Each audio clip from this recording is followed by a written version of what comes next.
Les instituts Confucius se présentent comme un programme d'échange culturel et d'apprentissage de la langue chinoise en Chine comme à l'étranger. Depuis 2004, les instituts Confucius se sont progressivement introduits dans plus de 1600 universités et établissements scolaires à travers le monde. Une manière, selon les fonctionnaires de Pékin, de planter des drapeaux rouges partout dans le monde. Le siège des instituts Confucius décrit lui-même les instituts comme étant une partie de la diffusion de la propagande chinoise à l'étranger et continue de développer sa stratégie de communication et de subversion idéologique. Mais le monde commence à réagir et un nombre croissant d'établissements ont mis fin à leur partenariat avec ces entités controversées. Comment cet outil de propagande de Pékin a-t-il trouvé sa place dans les sociétés fondées sur un modèle démocratique? Quel est son but fondamental? NTD analyse le développement de ce phénomène et expose la réponse de la communauté internationale face à ces problématiques. Bienvenue dans Regard sur la Chine, je suis Vladian Huitens.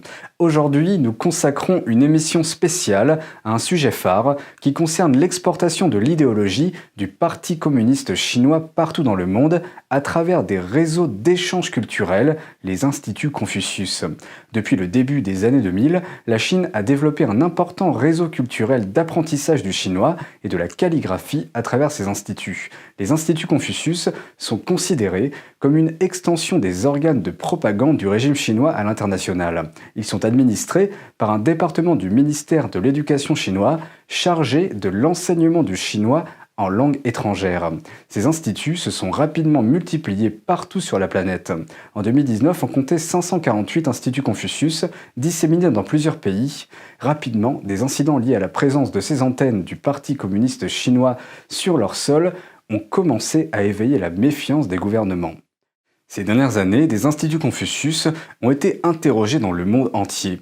Les États-Unis ont fermé 40 instituts Confucius. L'Europe, la Belgique, la Suède, la Suisse et d'autres pays ont également fermé 10 instituts Confucius. Ils ont été perçus à plusieurs reprises comme un outil de diffusion du soft power chinois.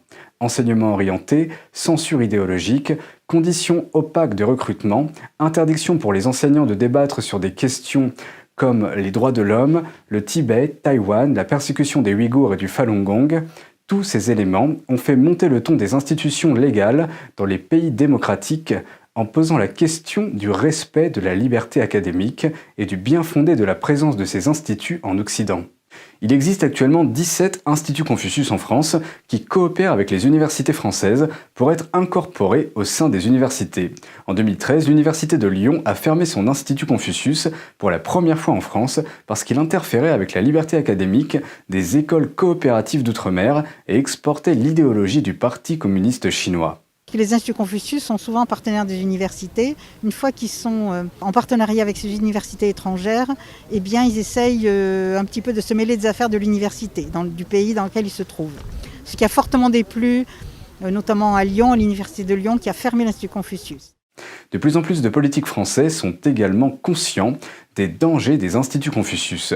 Monsieur Gattolin, vice-président de la Commission des Affaires étrangères et de la Défense du Sénat, a souligné que les manuels utilisés par les instituts Confucius déforment l'histoire et étendent les méthodes éducatives et l'idéologie du Parti communiste chinois à l'étranger. En France, d'Institut Confucius. Personne ne va regarder la manière dont on enseigne et avec quel manuel le chinois dans les instituts Confucius. On leur dit, mais le Tibet a toujours été chinois, mais Hong Kong est chinois, Taïwan est chinois, et bientôt la mer de Chine méridionale est totalement chinoise. C'est-à-dire qu'on a inscrit dès la plus jeune enfance aux gens une culture qui est une histoire révisée, ou en tous les cas idéologique, et dont il est très difficile de se départir. Et ce travail, aujourd'hui, il est fait à l'extérieur. Bien sûr, pour tenir aussi les communautés chinoises qui vivent à l'étranger, mais surtout pour influencer. En 2016, Ma Jianfei, secrétaire général du comité du Parti communiste chinois de Hanban et vice-président de Hanban, a prononcé un discours public lors d'un séminaire du Parti communiste chinois pour les enseignants de l'Institut Confucius. Il a déclaré « Nous avons planté des drapeaux rouges partout dans le monde ». Les critiques pleuvent donc sur les instituts Confucius qui sont accusés de véhiculer la propagande du Parti communiste chinois et qui constituerait une base d'infiltration, d'ingérence et d'espionnage pour l'État chinois. Le 15 octobre, une manifestation a eu lieu à Rouen devant l'un des plus grands instituts Confucius de France. Plusieurs associations ont demandé au ministère de l'Éducation nationale et au président d'université l'annulation de leur partenariat avec les instituts Confucius.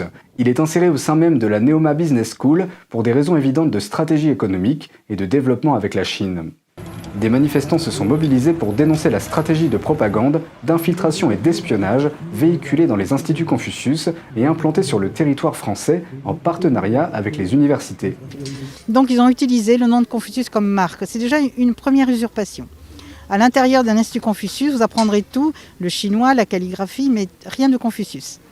On ne parle pas de tous les sujets qui fâchent. La place Tiananmen, le massacre, apparemment ça n'aurait jamais existé. Taïwan est une province chinoise. Le Tibet, qui a été libéré par la Chine, soi-disant. Ne parlons pas de Hong Kong, bien sûr.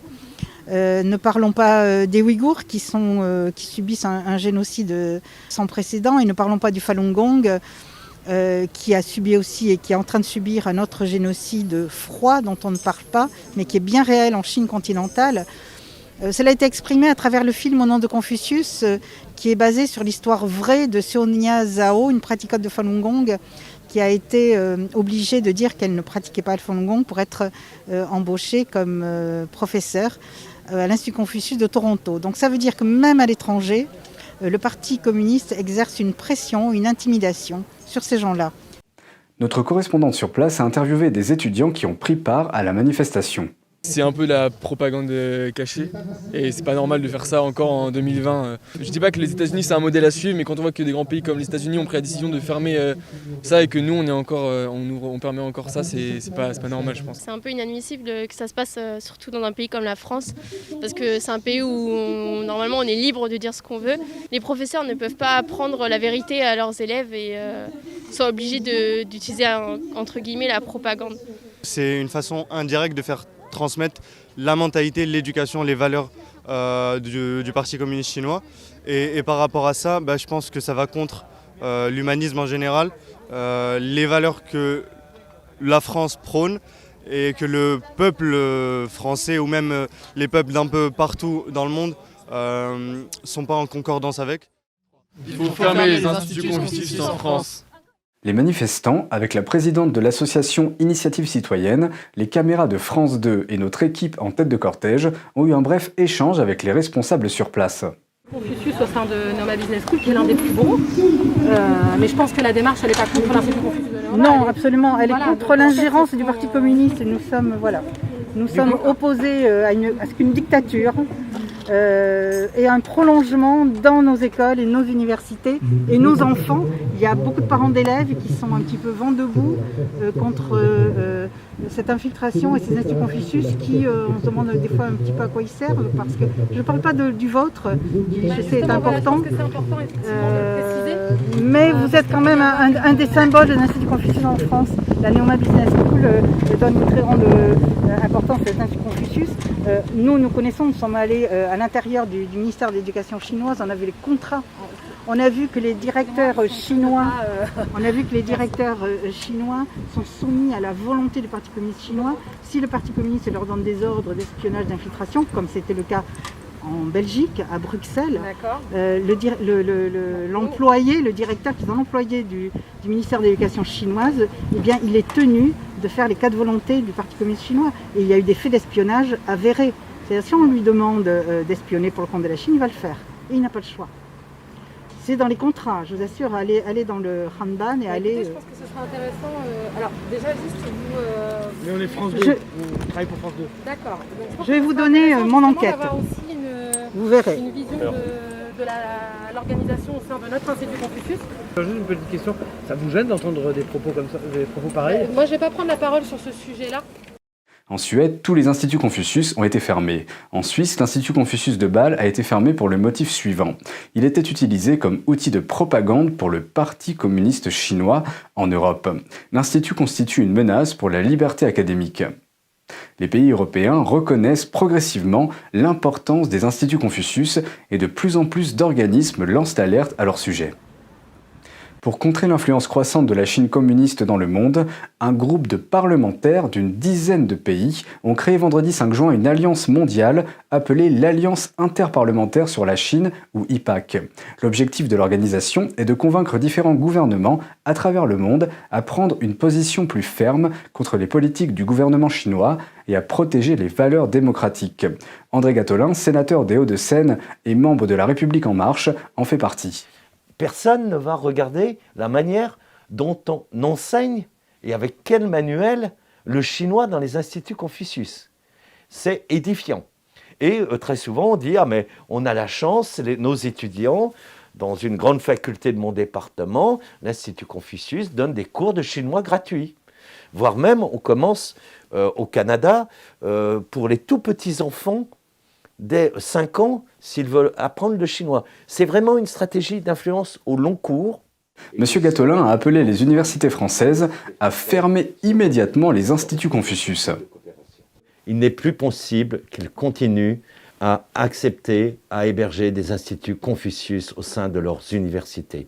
Il faut qu'ils prennent conscience de ce qu'il est en jeu, qui n'est pas simplement un apprentissage gratuit de la langue, ce n'est pas simplement une approche biculturelle, de partage de savoir et de connaissances. On est dans une stratégie d'influence de plus en plus agressive et je souhaite que l'ensemble des universités françaises se retirent de ce type de coopération. Le sénateur Olivier Cadic a également rejoint l'IPAC et a partagé ses compréhensions avec notre correspondante au sujet des instituts Confucius. Il compare la propagande des instituts Confucius à ce qu'il considère comme de l'islamisme radical. J'ai le même regard là-dessus que le même fonctionnement de mosquées d'islamisme radical. Donc c'est la volonté d'imposer un totalitarisme. Et donc je pense que de la même manière, ces centres, on ne doit pas accepter que des centres puissent contester en France, sur notre pays, des atteintes aux droits de l'homme et donc et se servent de ça pour justement promouvoir un totalitarisme ou donner une image du totalitarisme comme étant acceptable et même enviable. Donc c'est effectivement, ça n'est pas possible. De la même façon qu'en Chine, on ne me laissera jamais parler librement aux Chinois, donc de démocratie, de droits de l'homme, de valeurs universelles qui sont développées par qui ont été développées par les esprits des Lumières. Donc je pense que si je ne peux pas faire ça en Chine, je ne vois pas comment on pourrait autoriser les instituts Confucius à se développer sur notre territoire. Regard sur la Chine, c'est fini pour aujourd'hui. Merci pour votre présence et votre soutien. N'hésitez pas à partager nos vidéos pour nous aider à diffuser une information non censurée sur la Chine et à défendre la liberté de la presse et les droits de l'homme. Très bonne soirée et à bientôt.